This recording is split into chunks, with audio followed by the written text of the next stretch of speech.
웨스트민스터 사원에는 열정적인 삶을 살았던 어느 성공회 주교회 묘비에 다음과 같은 글이 적혀 있다고 합니다. 젊은 시절 나는 세상을 바꾸겠다고 꿈꿨습니다. 나이가 들자 나는 세상이 변하지 않으리라는 것을 알았습니다. 나는 시야를 좁혀서 내가 살고 있는 나라를 변화시키겠다고 결심했습니다. 하지만 그것도 불가능한 일이었습니다. 황혼이 되었을 때 마지막으로 나는 가장 가까운 가족을 변화시키기로 결심했습니다. 그러나 이번에도 달라진 것은 없었습니다. 죽음을 앞두고서야 나는 문득 깨달았습니다. 만일 내가 나 자신을 먼저 변화시켰더라면 그것을 보고 내 가족이 변화되었을 것을. 그럴 때 용기를 내어 내 나라를 좀 더 좋은 것으로 바꾸고 마침내 세상까지 변화시킬 수 있었을 것을. 사랑하는 성도 여러분, 어떻습니까? 이 묘비의 글에 적힌 것처럼 여러분은 세상을 바꾸고 나라를 바꾸고 가족을 바꾸는 데 성공하셨습니까? 만약 실패하셨다면 오늘 시간 하나님 앞에서 여러분 자신을 변화시켜 달라고 기도해 보는 것은 어떨까요? 이 성경의 주교의 말이라면 여러분이 변화함으로 말미암아 여러분이 속한 공동체가 변화될 수 있기 때문입니다. 기도로 세계를 움직이라는 책을 쓴 웨슬리 듀웰이라는 사람이 이런 말을 했습니다. 하나님을 의지하고 신뢰함으로 드리는 우리의 기도는 세상의 모든 것을 변화시킬 수 있는 위대한 힘을 가지고 있다라고 이렇게 이야기를 했습니다. 다시 말하면 하나님을 의지하면서 드리는 기도는 하나님께서 그 기도를 들으시고 세상을 변화시켜 주신다라는 이야기입니다. 이 두 가지 이야기를 우리가 종합해 본다면 여러분, 오늘 이 밤에 우리가 하나님께 하나님 나 자신을 변화시켜 주시옵소서 이런 마음을 가지고 기도한다면 하나님께서 나를 통하여 내가 속한 공동체뿐만 아니라 세상까지도 변화시켜 주실 줄로 믿으시기를 바랍니다. 그렇다면 오늘 우리는 세상을 변화시키기 위해서 일생을 살았던 바울 사도를 통해서 또 그의 기도의 삶을 통하여서 우리의 기도를 점검해보고 함께 적용해보는 그런 시간을 가졌으면 좋겠습니다. 첫 번째로 바울의 기도는 무릎을 꿇는 겸손한 자의 기도였다라는 것입니다. 여러분, 쇼미더머니라고 아시는지 모르겠습니다. 쇼미더머니의 시즌5에 출연해서 우승을 했던 BY라는 사람이 있습니다. 여러분, 시즌4에 출연했다가 예선 탈락을 했다고 그래요. 그래서 다시 도전해서 시즌5에서 우승을 했다는데요. 이 사람이 절실한 기독교인이었다고 합니다. 그래서 그는 방송 후에 무릎을 꿇는 기도를 드렸다고 하는데요. 이 사람이 쓴 그 곡 중에서 더 타임 고즈 온이라는 노래 중에 이런 가사가 있습니다. 시간은 끊임없이 흐르지 그에 따라 난 내 발을 구르지 죽을 힘을 달려도 죽을지언정 절대로 땅에 내 무릎이 닿지 아니하게 할 거야. 내 무릎은 오직 주님 앞에서만 꿇을 것이고 내 눈은 언제나 보이지 않는 미래를 째려봐. 그때를 위해 내가 무엇을 해야 하나? 그 해답은 첫 번째 기도, 두 번째는 펜을 쥐고, 세 번째는 꿈을 꿔, 네 번째는 의심 없이 믿고 또 믿어, 그리고 기대함으로 just wait. 사실 제가 이거를 한번 멋지게 해보려고 혼자 막 3번 연속 들었어요. 그래서 이랬어요. 막 내 무릎은 오직 주님 앞에서만 무릎 꿇을 것이고 막 이러려고 사실은 좀 했는데 안 되더라고요. 그래서 많은 우리 성도님들 실족시킬까 봐 제가 그냥 읽었는데, 여러분이 BY라는 이 형제가 그래도 뭔가 무릎 기도를 좀 알았던 것 같아요. 그래서 이 가사의 내용에 보면 내 무릎은 오직 주님 앞에서만 꿇을 것이다 라는 이런 고백이 있고요. 또 미래를 생각하면서 무엇을 할 때 첫 번째가 기도다라고 이렇게 이야기를 했습니다.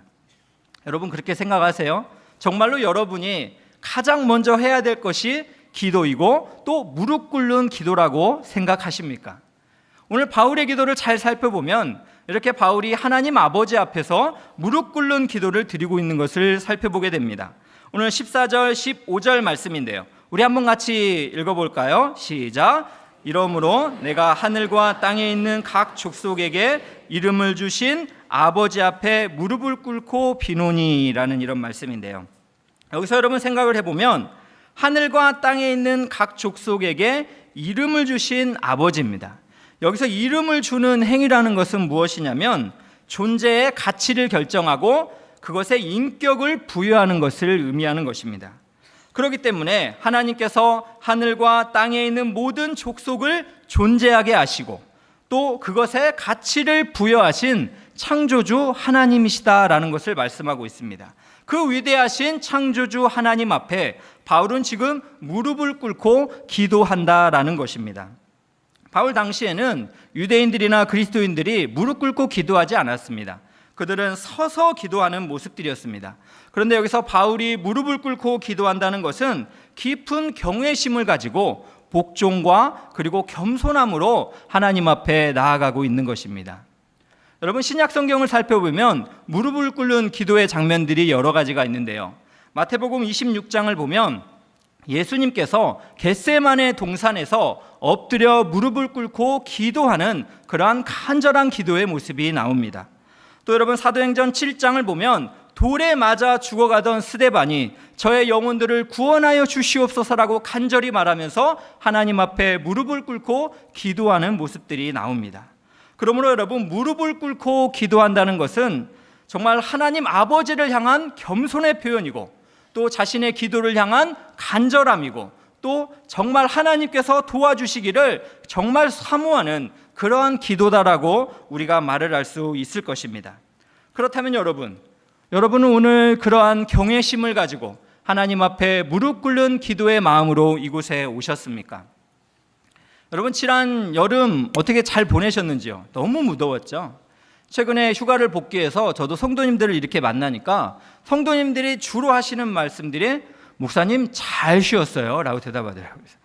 훈련생을 만나도 순장님을 만나도 예 목사님 잘 쉬었어요 라고 이렇게 이야기를 하시더라고요. 그러면서 또 하나 이렇게 덧붙이는 말씀이 있었는데 그런데 이제 하반기 어떻게 시작하죠? 이런 걱정들에 대한 이야기를 했습니다. 제가 이런 말씀들을 나누면서 소양시의 찬양이 하나 생각나더라고요. 찬양은 이렇습니다. 너무 멀리 왔나요? 주님께 돌아가기엔, 이런 찬양이 있어요. 정말 너무 늦은 건가요? 내 영혼 회복하기엔. 사랑하는 성도 여러분, 너무 멀리 가신 분 있어요? 예? 너무 이렇게 늦었다고 생각하시는 분 있어요? 오늘 하나님 앞에 무릎 꿇는 겸손한 심정으로 나오시기를 진심으로 축복합니다. 우리 하나님께서는요, 겸손한 자의 기도를 신실하게 응답하시는 분이십니다. 우리가 누가복음 18장을 보면 세리와 그리고 바리새인의 기도를 여러분 기억하시죠? 바리새인은 자기가 행한 것을 자랑하며 하나님을 우러러 보았습니다. 그러나 세리의 기도는 하나님 앞에 감히 얼굴을 들을 수 없을 정도로 이 죄인을 불쌍히 여겨달라고 그렇게 기도했던 것을 여러분 기억하시지 않습니까? 이 기도에 대하여 예수님께서 하신 말씀입니다. 누가복음 18장 14절인데요. 우리 한번 같이 읽어보도록 하겠습니다. 시작. 내가 너희에게 이르노니 이에 저 바리새인이 아니고 이 사람이 의롭다 하심을 받고 그의 집으로 내려갔느니라. 무릇 자기를 높이는 자는 낮아지고 자기를 낮추는 자는 높아지리라 하시니라. 지금 예수님의 말씀이 무엇입니까? 겸손히 하나님 앞에서 불쌍히 여겨달라고 기도한 이 세리의 기도를 의롭다고 인정하시고 응답하여 주셨다라는 것입니다. 이 말씀에서 우리가 적용해 볼 수 있는 것은 하나님께서는 이렇게 마음속에 자신을 낮추는 겸손한 자의 기도를 하나님께서 응답하신다라는 것을 우리에게 보여주고 있습니다. 저는 이 말씀을 묵상하면서 최근 제가 지난 여름에 7월 30일부터 8월 7일 날 8박 9일 동안 24명의 우리 교회 성도님들과 함께 인도의 단기 선교를 이렇게 다녀왔던 그런 일들이 생각이 났습니다. 제가 여러분하고 공감대를 형성하려고 PPT를 또 친절하게 준비를 해왔어요. 한번 보여주실래요? 첫째 날에는요, 저희가 3개의 교회를 섬겼는데 첫째 날에는 이렇게 파우마의 교회라는 곳에서 1000명이 넘는 성도들 앞에서 예배 사역을 섬겼습니다. 코리안 팀이 오니까요, 이분들이 저희를 보고 너무 환영해 주더라고요. 아마 송중기나 아마 김내원으로 생각을 하셨는지 어쨌든 저희를 정말 환영해 주셨어요. 둘째 날을 한번 보여주실래요? 둘째 날은 또 어느 작은 200명 정도 되는 교회에서 이렇게 정말 어려운 그런 교회를 우리가 함께 섬겼습니다. 셋째 날은요, 셋째 날 보여주세요. 저희가 3박 4일 동안 오이남 마을이라는 곳을 선교를 했는데, 마을은 이렇게 우리 한국의 1960년대 70년대 정도의 어려운 환경이었습니다. 또 다음 보여주세요. 오이남 교회를 저희가 3박 4일 동안 그곳에 있는 주일학교 학생들을 또 섬겼습니다. 다음 보여주세요. 네, 오이남 교회를 지금 보여주고 있는 거고요. 다음입니다. 네, 주일학교가 첫날 120명 학생들, 그리고 다음이요. 네, 다음 날에는 또 100명이 넘는 학생들, 또 셋째 날에도 유치부 아이들까지 3일 동안 이렇게 섬겼는데요. 이 사진은 저는 거기에서 주방팀으로 섬겼습니다.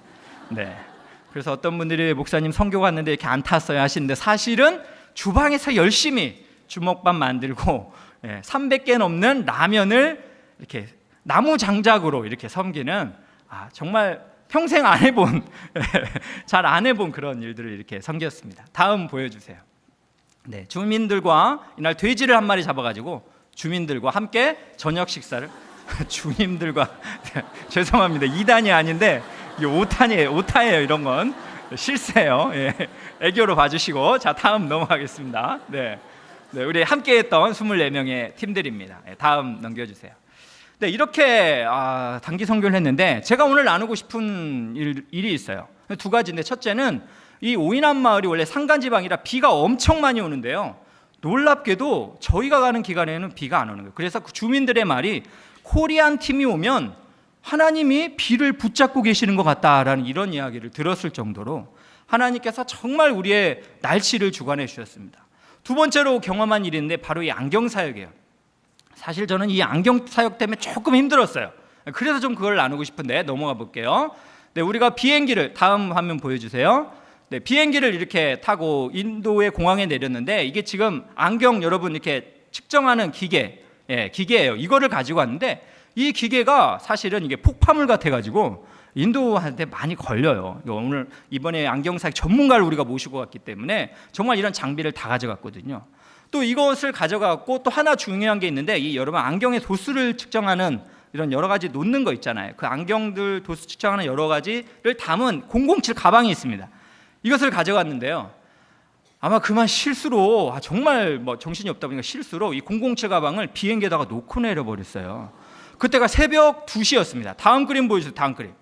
그래서 이게 무슨 장면이냐면, 지금 이 안경 기계는 저기 인도인에 잡혀 있죠. 또 007 가방은 지금 놓고 내려가지고 새벽 2시쯤이었던 것 같아요. 막 찾고 있죠. 우리는 앉을 자리가 없어가지고 이거 지금 어떻게 해야 되나라는 생각이에요. 이제 없어주셔도 됩니다. 저는 이 상황이 무슨 생각을 했냐면, 정말 제가 이랬어요. 이번 안경 사역은 망했다. 정말 그런 생각을 했어요. 그래서 제가 옆에 있는 우리 어떤 집사님에게, 아무래도 이번 안경 사역은 하나님이 허용하지 않은 것 같죠? 이거 진짜 망했다고 생각했어요. 정말 그렇게 생각을 했습니다. 그런데요, 하나님의 놀라운, 하나님이 정말 먼저 또 천사들을, 즉 사람들을 보내서 우리의 모든 사역을 예비하셨더라고요. 이 저희가 섬기러 간 이 세나파티 지역에는 안경점이 2개 있대요. 그 안경점의 한 집에서 이제 관계가 있어가지고 이 잃어버린 007 가방을 빌려주신 거예요. 그래서 사실은요, 이 007 가방이 없이도 우리가 이 8박 9일에 안경 사역을 다 했습니다. 저는 사실 너무 놀라웠어요. 제가 지금 망했다라고 생각했잖아요. 근데 이게 이루어지니까 너무 놀랍더라고요. 그런데 제가 더 깜짝 놀란 게 있는데, 그게 무엇이냐면 인천공항에 돌아왔을 때였습니다. 인천공항에 돌아왔을 때요, 인천공항의 분실물 센터에서 007 가방을 다시 찾은 거예요. 그러니까 저는 정말 너무 전율이 왔어요, 지금 막. 그러면서 사실 정말 창피했어요. 왜 창피한지 아세요? 아까 그 정말 앞길을 알지 못할 그때에 제가 막 우리 24명의 우리 동역자를 모여서 우리 하나님 앞에 무릎을 꿇고 이 시간 기도합시다, 막 이렇게 좀 멋지게 좀 했다면, 하나님의 이 놀라운 사역에 얼마나 이 은혜가 흘러 넘쳤을까, 이런 생각이 들어서 너무 아쉽고, 솔직히 믿음이 없는 저에 너무 부끄럽더라고요. 그래서 말도 잘 못했어요. 근데 지난주 토요일 날 애프터 모임을 했더니 제가 위로를 받았는데, 애프터 모임에 우리 팀장님이 이런 말을 하는 거예요. 목사님, 우리 단기 선교를 위해서, 이 날씨와 또 이 모든 사역을 위해서 이 오이남 마을의 사람들이 1년 전부터 이 사역과 우리를 위해서 기도했다고 합니다 라는 이런 말을 해주셨어요. 저는 그 얘기를 듣고 사실 깜짝 놀랐어요. 나는 뭔가 더 좋은 환경에서 그들에게 뭔가를 주로 뭔가 내가 강자인 것처럼 선교를 하러 갔지만 사실은 하나님께서는 나의 이 무릎 꿇지 않는 이러한 나태하고 믿음 없는 이러한 모습보다는 오이남 마을의 그 연약한 자들의 기도에 이렇게 신실하게 응답해 주셨다라는 사실입니다. 사랑하는 성도 여러분, 여러분은 어떻게 하시겠어요? 여러분은 정말 이 놀라운 여러 가지 감당할 수 없는 그러한 앞이 보이지 않는 환경에서 정말 저의 부끄러운 모습처럼 이번에는 진짜 망했다라고 이렇게 고백하시겠습니까? 아니면 오늘 우리가 읽은 것처럼 하나님께서 낮은 자의 기도에 응답하신다라는 것을 믿음으로 가지고 기도하시겠습니까? 베드로전서 5장 6절에는 이런 말씀이 있습니다. 그러므로 하나님의 능하신 손 아래에서 겸손하라. 때가 되면 너희를 높이시리라 말씀하셨습니다. 하나님의 능하신 손은 어떤 손입니까? 홍해 바다를 가르시는 권능의 손입니다. 철옹성 같은 여리고성을 무너뜨리는 능력의 손입니다. 우리가 그 손을 믿고 의지하고 하나님 앞에 겸손히 무릎 꿇고 기도한다면 하나님께서 오늘 이 밤에 기도하는 여러분의 기도에 신실하게 응답하여 주실 줄로 믿습니다. 두 번째는 우리가 한번 같이 생각해 보고 싶은 바울의 기도 내용은 바로 그리스도가 우리 안에 거하셔서 능력으로 역사하여 주시기를 위한 기도입니다. 제가 어느 청년 자매의 기도에 대해서 어느 전도사님에게 이런 이야기를 들은 적이 있습니다. 어느 전도사님이 청년들을 한 20명 모아놓고 기도를 열심히 인도를 하고 있었대요. 근데 너무나 이 기도가 맨날 항상 자기만을 위한 기도라고 느껴져서 이 전도사님이 이렇게 얘기를 했다는 거예요. 우리 청년 형제자매 여러분, 오늘은 우리 너무 자신만을 위해 기도하지 말고 우리의 가족과 이웃을 위해서 기도합시다. 이렇게 기도 요청을 했대요. 그래서 함께 이 전도사님과 막 이 청년들이 기도하는데 막 기도 중에 옆에 있던 자매의 기도 소리가 갑자기 들려오대요. 근데 이 자매가 이렇게 기도했다고 합니다. 하나님, 우리 부모님에게 잘생기고 멋지고 돈이 많은 사위를 허락하여 주시옵소서. 이렇게 기도를 했다라는 거예요. 저는 이 얘기를 듣고 무슨 말이야 이게 지금? 잘생기고 돈 많고 뭐 이런 그런 멋진 형제를 사이로 달라는, 마치 부모를 위한 기도 같지만 자신을 위한 기도였잖아요. 사실 제가 이 얘기를 들으면서 뭐 비판하고 싶은 마음은 없습니다. 우리가 다 우리 필요를 하나님께서 일용할 양식을 아뢰라고 했으니까 아뢰야죠. 근데 이 얘기를 통해서 정말 남을 위해 기도한다는 거 너무 어렵구나. 또 사람은 정말 자기중심적인 기도를 드리는 게 어쩌면 우리의 연약한 모습이구나라는 생각이 들었어요. 그런데 여러분, 오늘 바울의 기도의 내용을 살펴보면요, 예수님이 중심이 되는 기도를 드리고 있습니다. 오늘 본문 16절에서 19절을 보면 바울이 세 가지 내용으로 하나님께 기도를 하고 있습니다. 16절에서 17절은 그리스도가 지속적으로 내주하게 해달라는 기도이고요, 18절부터 19절은 그리스도의 사랑을 알게 해달라는 기도입니다. 그리고 19절 하반절은 하나님의 모든 충만의 정도까지 충만하게 되게 해달라는 기도입니다. 여러분, 그런데 이 세 가지의 바울의 기도는 모두 예수 그리스도가 중심이 되어지고 있습니다. 그것을 제가 하나씩 빨리 이렇게 설명을 좀 해드리면, 첫 번째 기도는요, 그리스도가 지속적으로 내주해달라는 기도예요. 오늘 말씀 17절인데 한번 보시겠습니다. 믿음으로 말미암아 그리스도께서 너희 마음에 계시게 하시옵고 라고 기도합니다. 사실 여러분, 에베소 성도들은 이미 예수님을 믿은 형제들입니다. 그렇기 때문에 또 성령의 인치심을 받은 자들이기 때문에 그들이 믿음으로 말미암아 예수님께서 그들의 마음에 계시게 하시옵고라는 이 기도는 회심을 향한 간구가 아니라는 것이죠.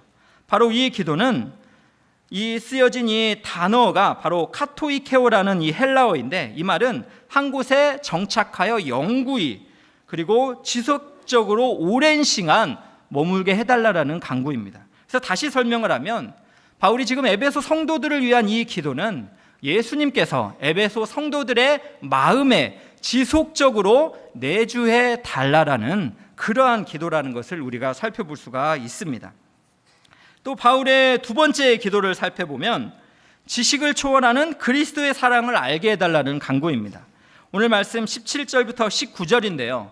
우리 한번 같이 읽어보면 좋겠습니다. 시작. 너희가 사랑 가운데서 뿌리가 박히고 터가 굳어져서 능히 모든 성도와 함께 지식에 넘치는 그리스도의 사랑을 알고 그 너비와 길이와 높이와 깊이가 어떠함을 깨달아 라는 이런 간구입니다. 여기서 여러분 18절에 지식에 넘치는 그리스도의 사랑을 알고 라는 이 기도는 바로 넘치는 이라는 이 단어가 바로 초월하는 이라는 의미를 가지고 있습니다. 즉 지식에 초월하는 그리스도의 사랑을 알게 해달라라는 이런 기도입니다. 그리고 여러분 19절을 보면 이 그리스도의 지식을 초월하는 사랑이 어떠한지를 설명하는데요. 수사적 기법으로 너비와 길이와 높이와 깊이를 이렇게 설명을 했습니다. 한 가지씩 살펴보면 그 넓이는 어떻습니까? 모든 인류를 포함할 정도로 충분히 넓습니다. 또 길이는 어떻습니까? 영원히 계속될 만큼 충분히 깁니다. 그리고 깊이는 어떤가요? 가장 타락한 죄인에게까지 도달할 수 있도록 깊습니다. 그리고 높이는 어떻습니까? 가장 타락한 죄인을 하늘로까지 올릴 수 있도록 충분히 높다라는 것입니다. 여러분이 그리스도의 이 사랑은 우리의 합리적인 이성을 초월하는 사랑입니다. 이 사랑을 알게 해달라고 바울은 기도하고 있다라는 것입니다. 또 세 번째 간구는 무엇인가 하면 그리스도의 장성한 분량까지 자라게 해달라는 기도입니다. 오늘 말씀 19절 하반절을 보면 하나님의 모든 충만하신 것으로 너희에게 충만하게 하시기를 구하노라 라고 이렇게 말씀을 하고 있습니다. 하나님의 모든 충만하신 것이라는 표현은 여러분 헬라어 원문으로 살펴보면요, 하나님의 모든 충만의 정도까지라는 의미예요. 그러니까 하나님의 모든 충만의 정도까지 자라게 해달라는 기도입니다. 여러분 이것은 바로 하나님의 완전한 수준까지 자라게 해달라는 여러 가지 이런 의미를 포함하고 있는데요. 특별히 에베소서 4장 13절에 우리가 다 하나님의 아들을 믿는 것과 아는 일에 하나가 되어 온전한 사람을 이루어 그리스도의 장성한 분량이 충만한 데까지 이르리니, 이런 말씀과 유사합니다.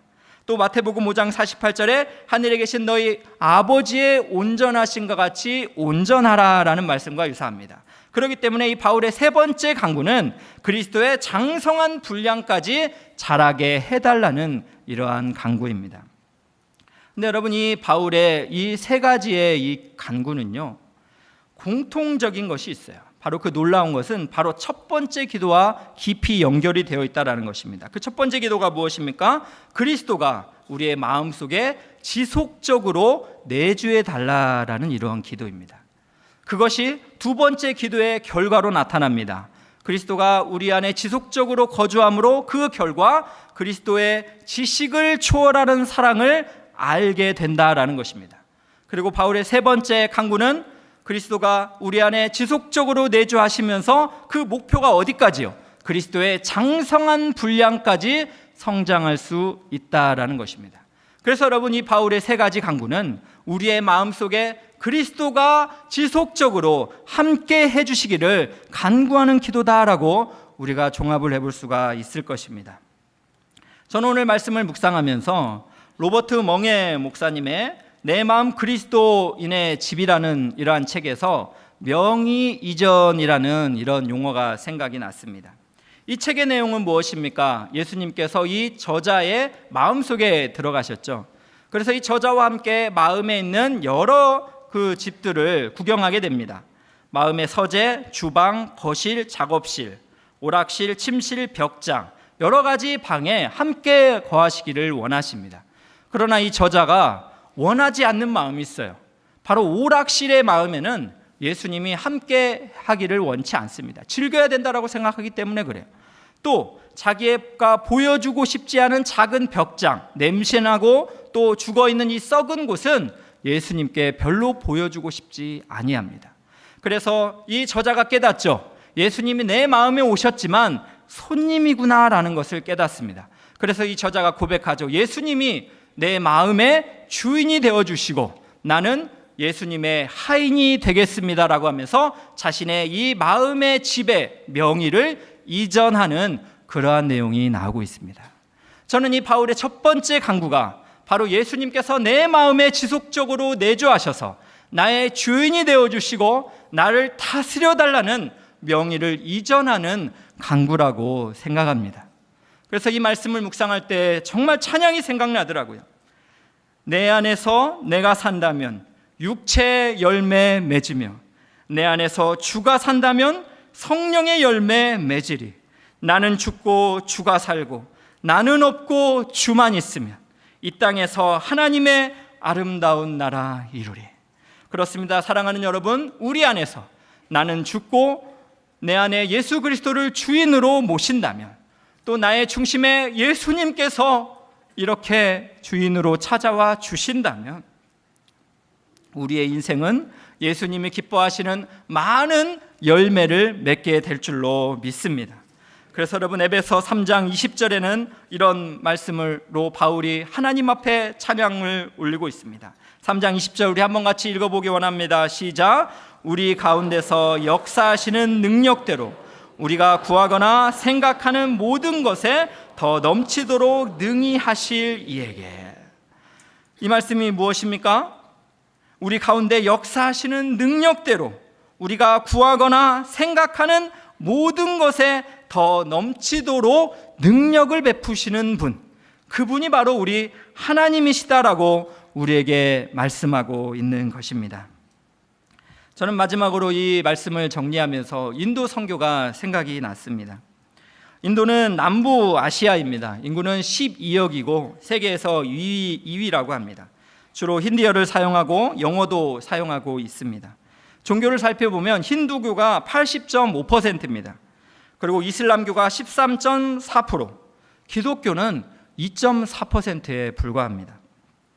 그러다 보니 저는 선교 기간 동안 인도를 복음화하는 것이 정말 불가능한 것처럼 그렇게 느껴졌습니다. 제 마음속에 한 문장이 딱 느껴졌는데 그게 무엇이냐면 인도를 전도하는 것은 계란으로 파헤치기다, 이런 생각이 딱 들었어요. 느낌으로 온 거예요. 이게 정말 그 정도로 인도를 변화시키는 것은 정말 너무나 쉽지 않은 일처럼 생각이 되었습니다. 근데 여러분, 이번 선교를 통해서 제가 참 함께했던 동역자들을 만남의 축복이 있었는데, 그 중에서 여러분도 아시는 분들이 있을 거예요. 저희 교회를 다녔던 인도 현지인 차우 선교사와 그리고 우리 김윤아 선교사님과의 만남이 정말 인상적이었습니다. 이 차우 선교사님과 김윤아 선교사님은 인도에서 만나서 결혼을 하셨습니다.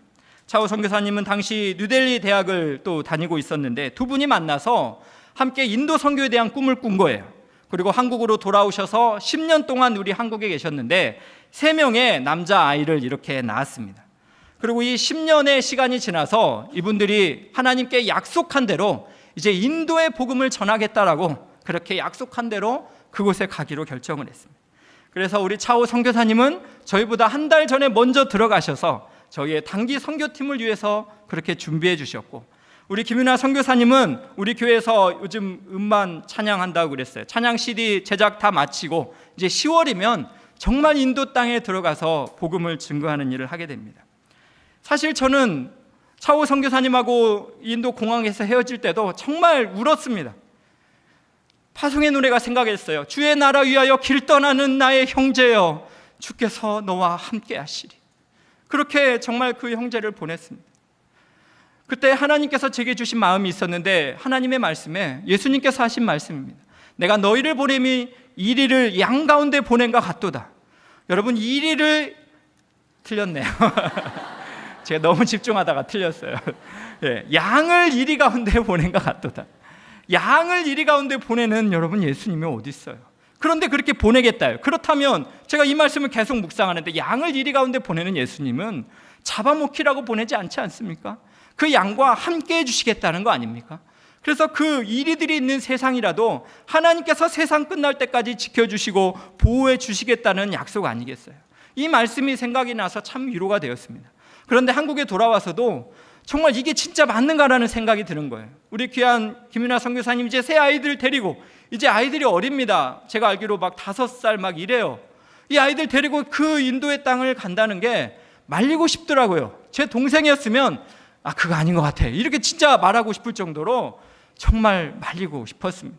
이 연약한 믿음으로 있는데 하나님께서 기도 중에 생각나게 하신 것이 있어요. 그게 무엇이냐면 인도에서 우리가 3개의 교회를 이렇게 예배 사역으로 섬겼는데 그곳에서 제가 감사하게도 하나님의 말씀을 증거했습니다.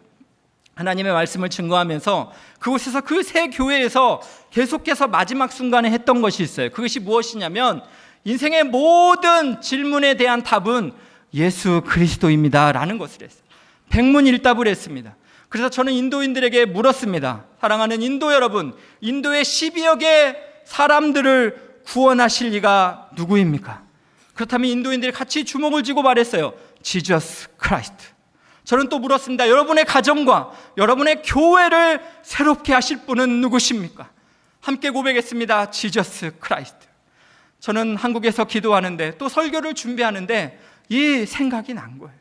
여전히 나는 믿음이 연약해서 인도 선교가 계란으로 파헤치는 것 같이 그렇게 보이지 않고 그곳에서 헌신하겠다고 자원한 이 선교사님은 마치 정말 너무나 좁은 길을 걸어가는, 그래서 꼭 이 길을 가야 됩니까? 라고 이렇게 말리고 싶어하는 이 연약한 믿음이지만 예수님께서 제 마음을 책망하시는 것 같았어요. 너는 네가 예배당에서 그렇게 함께 외쳤던 너의 그 예수 그리스도가 너에게는 구호에 불과했느냐라는 그러한 질책이었습니다. 그래서 저는 오늘 이 말씀을 준비하면서 우리가 함께 예수님께서 정말로 우리의 중심에 내주하여 주시기를 기도했으면 좋겠습니다. 인생의 모든 질문에 대한 답이 예수 그리스도이기 때문에 그분이 모든 불가능을 가능하게 할 수 있다는 것을 우리가 믿음으로 좀 신뢰하고 나아갈 수 있으면 좋겠습니다. 그렇게 우리가 그렇게 기도한다면 하나님이 우리에게 무슨 일을 하시겠어요? 저는 여러분에게 묻고 싶습니다. 새로운 우리 하반기를 시작하면서 여러분 염려하십니까? 아니면 기도하십니까? 오늘 우리가 바울의 기도와 같이 예수 그리스도가 내 마음의 중심에 내주하여 주시기를 그렇게 무릎을 꿇고 우리가 간절한 마음으로 하나님 앞에 존귀와 영광의 기도를 올려드린다면 우리 주님께서 먼저 나를 변화시켜 주시고 그리고 내가 속한 가정과 내가 속한 이 나라와 이 세계를 변화시켜 주실 줄로 믿습니다. 이런 믿음을 가지고 함께 기도하는 이 밤이 되시기를 예수님의 이름으로 축원합니다.